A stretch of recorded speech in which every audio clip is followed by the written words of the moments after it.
First, thank you so much for speaking with me. I got to ask you before we get into what we're going to talk about, because we're going to be talking about an amazing short film and basically a book series. Yeah. Um, how has your 2023 been, especially since we're heading slowly into 2024? This year has been like I don't know how to because I turned 50 this year. And so Whoa, whoa, whoa, back up.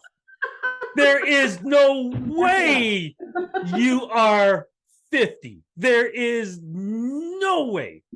I would maybe at 32, but I am Wow. not giving you no, no, no, Yeah. no, no. Well, You lie, or you're vampire. It's one of the two. Which is or Benjamin Button, I don't know, but 1973, October 11th, 1973, L.A. Wade was born, and 2023, I've turned 50, and it has been a monumental time for me. This is an amazing time for my life. This is how I experience 50. I write 2 books, I do a movie, I have a documentary that I want to release. I have this amazing idea for a reality TV show that's going to rival Love is Blind. So I'm coming for them.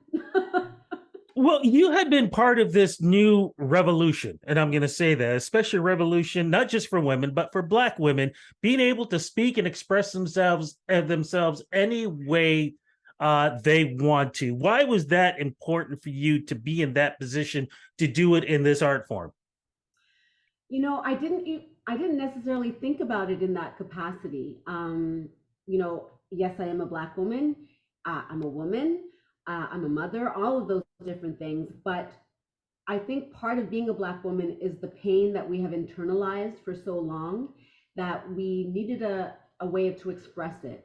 And even in the way that I expressed it, I still created a character of myself because I don't know if the world can handle just, the real me. They needed to have a version of me that was more palatable because the real life experiences of Black women are very difficult sometimes.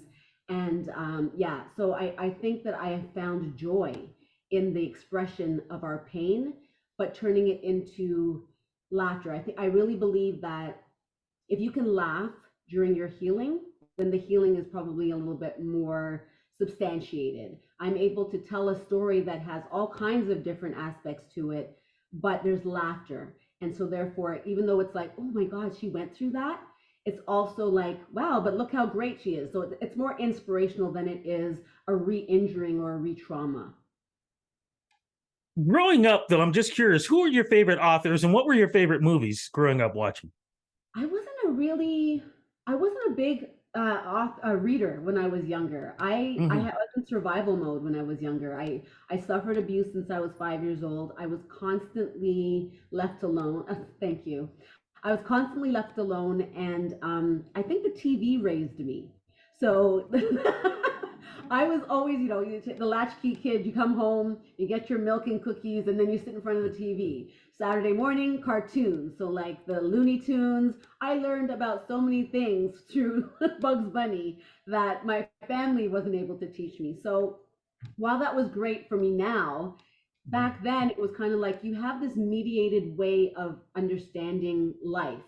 So if you're only watching TV, then you might think that that's how life really is. And so I would almost mimic what it was like to be a person because I didn't have somebody really teaching me how to actually go through life. I learned almost everything through TV and film, which is disturbing. And my mom feels bad, and I love my mother, and she loves me. But she does feel badly that she left me alone and that I was susceptible to so many things that I shouldn't. No child should have to go through. But in terms of my favorites, when I got older, I felt I became an academic when I went back to school years later, and I became a fan of Bell Hooks, W.B. Du Bois. I feel like James Baldwin, these people, Richard Wright from the story Black Boy, these are the stories that finally, even Handmaid's Tale, Margaret Atwood, Yes. all yeah, those kind of stories showed me an escape in the same way that film and television was showing me escape. So I'm not surprised that some of these things have become television. The Cosby Show, A Different World, you know, but also Benny Hill and Are You Being Served, the UK comedy. So I have a very diverse palette when it comes to film and television. I didn't care so much about genres. I cared about the storytelling. And yeah, so that was where I fell in love with storytelling, was in the way that the visual medium, the way musicality influences what you're looking at. I liked how they were able to, in a sense, manipulate my emotions to get me to a place that they were hoping to bring me on this journey by watching this film, this television show, or even reading this book. That's how I journeyed through storytelling. It's funny. First off, I went through all of, I'm a little bit older than you, just so you I know, don't and know. I did all of that I too. think we're drinking from the same water then. Yeah, exactly. But it's funny. I was actually, one of the reasons why I asked about movies was because I was waiting to hear maybe if you would say waiting to exhale in there in some way, Oh. shape, or form. I mean, I saw it, but I didn't Mhm. relate to it at all. I mean, I thought, oh, that Really? I didn't relate to Waiting to Exhale at all. I mean, I was younger when it came out, but Yeah. I saw it and I could tell that it was, again, a mediated expression of a Black woman's experience. I Mhm. think that, and it character, we become characters and tropes in film and television, especially like those tropes of like either the mammy Yeah. or the sex addict, the sexy siren, or the angry Black woman. These were always the tropes that we would slip into for people to understand us. And I think what we're seeing now is that there's a diverse array of experiences that Black women are now bringing to the table, which I'm very, very excited about. I'm very excited to be a part of that. I'm excited to also be a 50-year-old woman telling stories that relate to younger women and older women and women my age. I don't think you see a lot of that. And it's still fresh and it's still, current. We don't turn 50 and just like fall out over the hill, over the hill. We don't roll rolling down the other side of the hill when we get here. I think in many ways we learn to fly when we get here. All right, then let's get to your film. What is it called and what is it about, please? Oh man. So okay, so Thirsty as Fuck, The Adventures of a Recovering Sex Addict is based actually on my book. Let me get my book for you. It's based on this book here. So the Adventures of Recovering Sex. I have a copy, just so you know. I have a You have copy. a copy of my book? Oh my Yes. God. Well, then you know that all of these little short stories that are strung together tell the escapades of one Callie Church, who, her father passes away. She goes through a divorce after being married for 16 years and jumps full force into the dating world. And while she's in this dating world, she's experiencing things that she never experienced before. Um, and there's married men and F boys that make it really difficult to navigate the dating experience, especially for a woman who is getting older and has left her 16-year marriage. Now, because the movie is about her, I also wanted to expand it because the movie is the movie, but I really see it as a pilot. I'm hoping that a network will look at it and say, oh my gosh, we could really build out what we see here. So I'm looking forward to talking to a network executive and saying, hey, there's something more here. And what I did was I built a world around her experiences and included other characters. So we end up seeing her go to a support group for overcoming trauma, a writing group that is led by an African immigrant who has a PhD in African proverbs that nobody ever understands. So he offers this advice all the time, and everybody's left thinking, what? I was just going through one of them where he says, when you come near the river, you will hear the crab cough. And of course, everybody's like, what? So, and we have a very diverse cast. So, Yes. and what I like about that is the fact that we are all kind of thirsty for something in our lives. We are all, pursuing something that will make our souls feel complete. And I'm very interested in how a white family or a white woman or an Indian man or somebody from the Caribbean or somebody who's an alcoholic, how do they go through those same things, through those same addictions in a way that is culturally relevant? How is the expression of addiction and trauma expressed in different cultures? And so that's what, I mean, the movie can only do so much. So we just see a glimpse of it because it's a short film. And that's what I mean by there's so much more to say about these characters that we can then extract bigger stories and ongoing stories with them. So you get a really great introduction to all of the characters while simultaneously bringing some important themes to the surface, but not traumatizing you because you get to laugh. So I might bring up the tension of a storyline and then I cut it with a comedy break because I don't want to hurt somebody. I just want them to be like, yeah, wow, that was some real shit right there. But then also be like, this girl is crazy. Now, whenever I hear about any of these subjects being brought up, and I do interviews, one of the things I always worry about Mhm. is the male characters, because a lot of times I see the male characters as guys who are just wanting the sex, or they're idiots or whatever. Yeah. And it frustrates me because we're not all like that. Some of us Not actually all like have that. emotions and actually want a fulfilling relationship. Do we get that in this? Yeah, yeah. I mean, it's a human story, so that does exist. One thing about my brand actually is I'm very gender equity.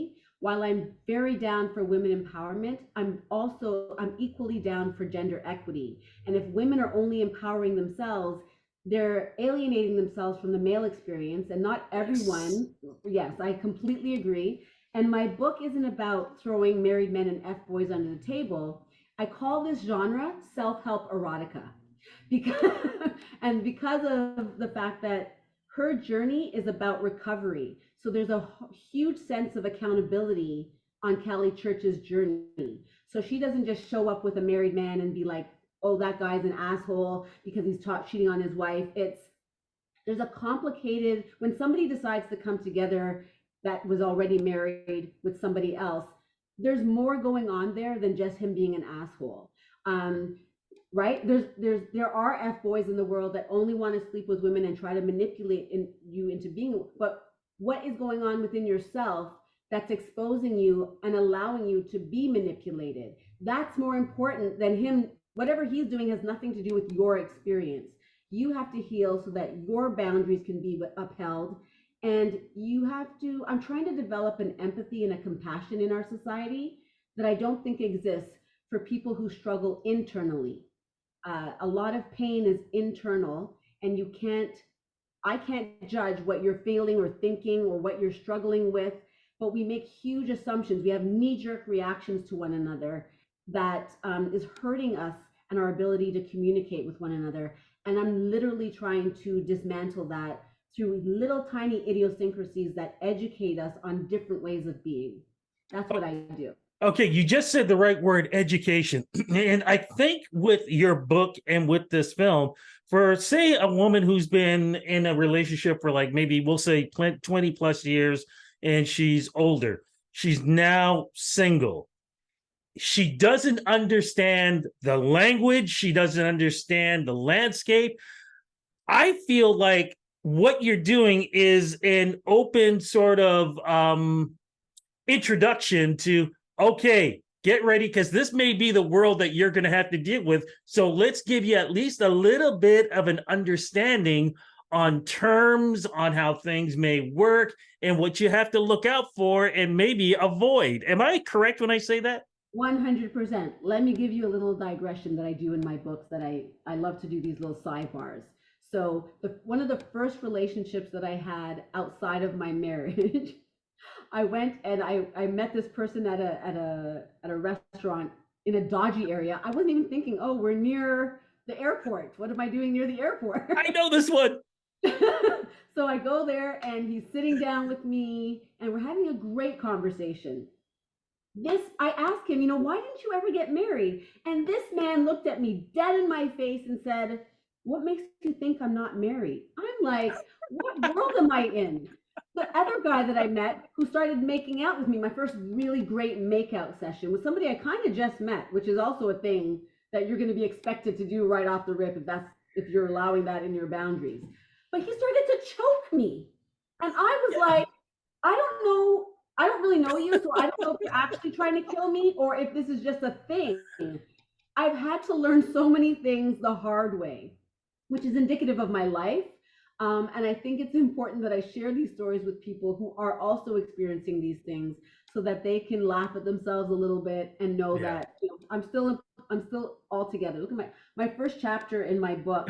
The prologue is about my dog over here, and nobody is more thirsty than this dog right here. She rolls over on her belly. She's like, rub it. Like her legs fall open. She's willing to go to any other man. And I'm like, this is really my soulmate right here. She's exactly my twin soul. So yeah, it's been an adventure. I've fallen into many thirst traps, but I find my way out of them. And the best part of finding your way out of them is that you get yourself closer to who you really are. And you learn to use your words. You learn to set boundaries. You learn to read red flags. No matter what color of red it is, it's still a flag. And you learn to navigate it eventually. So yeah, I want to share that with women and with men. And not to surprise too many people, did I see a certain comedian in this short film?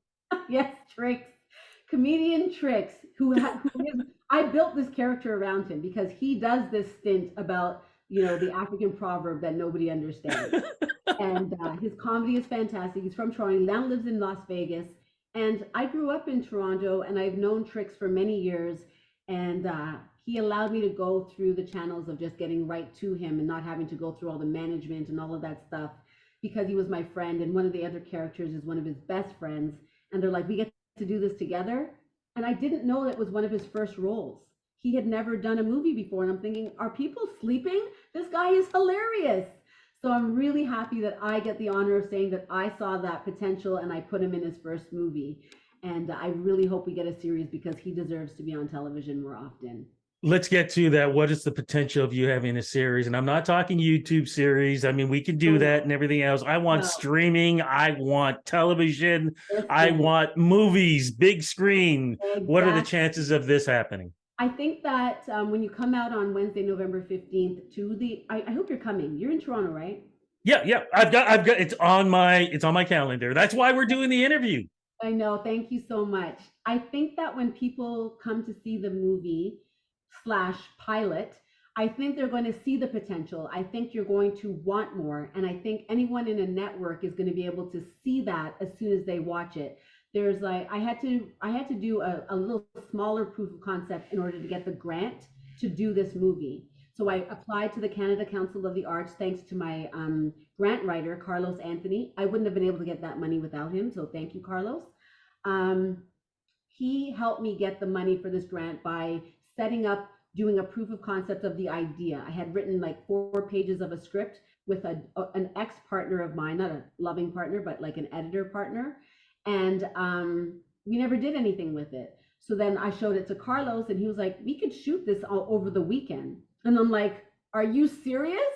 So we did. He helped me apply for the grant, and they gave me the money. The Canada Council of the Arts. Thank you so much for making a dream come true for me. And so when we got so much money for a short film that Carlos said you should shoot this as a what they call a backdoor pilot. And so that's what we've done. We've done a short film, but it also functions as a backdoor pilot. And I think that I have a board up here that has all of the people that I want to be able to work with, and HBO is at the top, Amazon Prime, Crave, all of these things, Netflix Canada. I know my reality TV show that I have that's going to rival Love Is Blind. I can see that all over Netflix Canada. So Netflix period. Um, the other thing that I've learned is that when you are going to present to a network, it's always good to show more of what you have opposed to just the one project. So if they say, this is really great, LA, what else do you have? And I'll be like, it's funny you should ask. And then I'll be able to go into my bag and pull it up. I have approached this. I know nothing about the making of movies until this year. I knew nothing about how to build out my career in the entertainment industry. I worked for the University of Toronto for 13 years. That this was not on my radar. It was a dream I had when I was younger. I would dream like a camera lens. Like I would dream and I could see my eye was panning. I was zooming in my dreams. So I knew that I had a love for it, but I didn't think that it was a possibility for me. Certainly not as I'm approaching 50. But here I am. And my life has kind of been like that. Everything that I thought I was approaching that I wasn't going to be able to do, I've always been able to do it because I am a hard worker. I seem to attract the right people towards me. And one thing that I will share with others is that it's really important to compensate people that you're working with. And if you don't have the money, find other ways to support them as best as you can, because they're Yes. helping you get to your dream. And there's been so many people that have been a part of making this a reality. I really knew nothing in the beginning. People like Mitch, movie maker Mitch, who was my DOP, he was gold to me. My production manager, Katrina, even the main character, Sharona Osborne as Callie Church. I didn't know how to navigate those spaces. Carlos had a lot of non-union productions under his belt. So when I wanted to unionize this set, I learned so much. I messed up with ACTRA. We didn't know anything that we were doing was wrong. And it's been a series of like learning through trial and error. But in the end, with your integrity and your vision, you can make these things happen. And I would hate for someone to let some of the obstacles stop them. My girlfriend once told me that I was very resourceful, and I think she's right.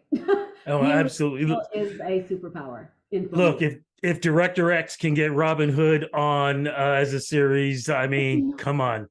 you know what? I went to his screening, and I have known. I have a picture. You won't be able to see it. Well, maybe you will. I have a picture of Director X. I I don't know if you can see him. I can see it. Yeah, he's the one with the X. Of course. Yeah, so I've known him for years, Yep. and not we're not like close or anything, but I've known him for years.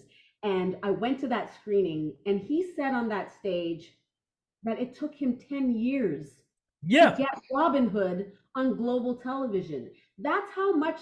That's how. That's how secure the glass ceiling is. It's like you're going. You know, if you're going to the CN Tower and you walk over that glass, Yep.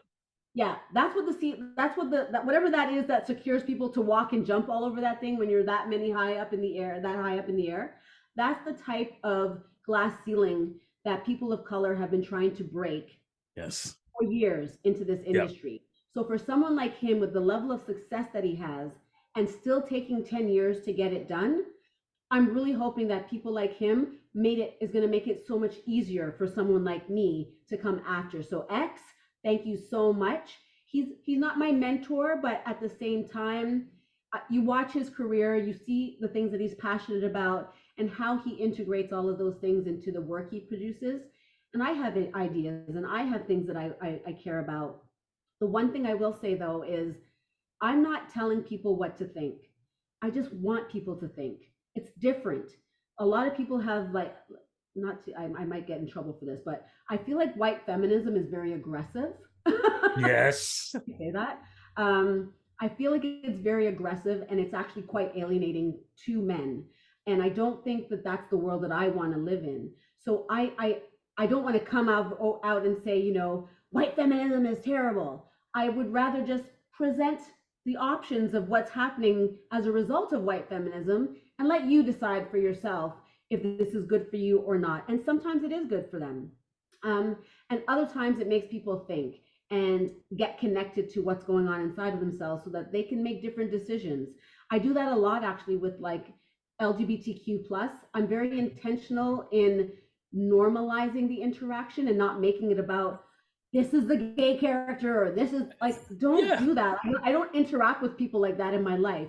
I just love everyone. You see my shirt, racism sucks. Um, these are institutional, and so I care about these things, but I don't have to hit you over the head with it to make a point. And that's what I love about how my education has allowed me to play in the popular cultural sphere and educate without telling you what to think. I'm just really interested in critical thinking and the connection you have to yourself and hopefully the source that you may identify within yourself. Two more questions. One, you said the 15th. Where and can people still come to see this? Yes, go to thisislaway.com and there's an open guest list. It's complimentary if you get there, and it will close down when we're at our limit. So Yep. you have, as long as it's open right now, you can get your seats. It's free. You sign up, you put your name, you put your email, and if you have an IG handle, you can put that too. And we will connect with you on November 1st to let you know that you are one of the lucky ones to come in, grab your copy of Friends with Benefits, but Mostly Liabilities, which is volume 2. And then you get to see an exclusive sneak peek of the movie that's going to hit the film festival circuit all of 2024. So I'm excited. It's at the Royal Cinema, 608 College Street. It's from 6 p.m. to 9 p.m. And I really look forward to seeing you in particular there. Please come up. We got to take a picture so that we can slice it in somewhere eventually. I'm so excited for what's happening. 50 is awesome. Thirsty as Fuck is awesome. Cali Church is awesome. And all of the staff and the cast and the crew that helped me make this happen. I love you. You're making my heart sing. This would be a perfect ending, but I have to ask, and I don't want to get too personal with you because I don't know if you're in I don't know if you're in a relationship or anything like that. But if somebody is trying to date you, no. When somebody does want to, because of what you know, as an author, your books, your film, and things like that. Do people have misconceptions when they want to come and date you and suddenly start thinking because of what they've read? So do you have to really have to be wary of who comes into your space and who is not? You are so intuitive and on the nose. Wow. I mean, look, you come into my house, I have a huge poster. And they're like, what is that? And because of how she's naked on the cover, because my writing is naked. I'm very naked in the way that I expose myself, which does open me up to a lot of comedy, I'll call it. There's no comedy without some tragedy. And that's kind of like how my life is. And so, yes, when men try to talk to me, they think that I am literally the person that I'm exposing. And while the themes of what I'm talking about are very important and true, I'm a writer. I'm also I'm embellishing, I'm making up. It's based off of a true story, but it's not as literal as they think. The biggest misconception is that I am the freak of the freakiest and I know everything about sex, and I hate to disappoint you. I mean, I'm open. Let me not cut off. But not the choky though. I'm into the choking. I just wasn't into it over the first time. Like, I don't even know you. Are you legit gonna kill me? I'm good with choking. I just not on the first kiss, not on the first makeout. But but yeah, I think that that's up to me though, to set, I've learned how to set boundaries. It doesn't matter what people think. If I know who I am and I can establish what it is that I want and who I am, therapy works.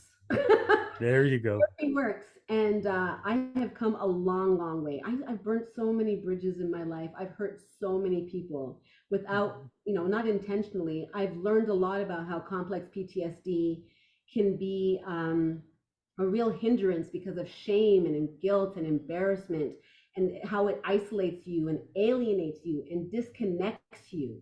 And if I didn't work at the therapy by practice, people talk about going to therapy all the time. You need to practice.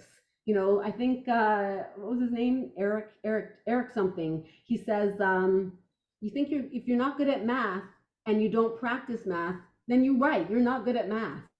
If you're going to therapy and you don't practice therapy, you're going to still be in the place that you were. Just talking to someone isn't going to magically change your life. You have to do something about that. And my therapy has helped me tremendously. I would not have been able to do that without the help of Women's College Hospital. All the wonderful people there that supported me through very difficult times in my life that you may get a glimpse into if you come on Wednesday, November 15th. Come and see the adventures of Cali Church. Cannot wait. And I got to dig my book up. So I got to bring that and get that one signed. Thank you. And then pick up the other one. Yes, definitely. Thank you so much for this interview. Congratulations on your success. And thank you for that, that glass roof we were talking about. Thanks for putting a nice crack in it. Thank you so much for having me. This has been awesome.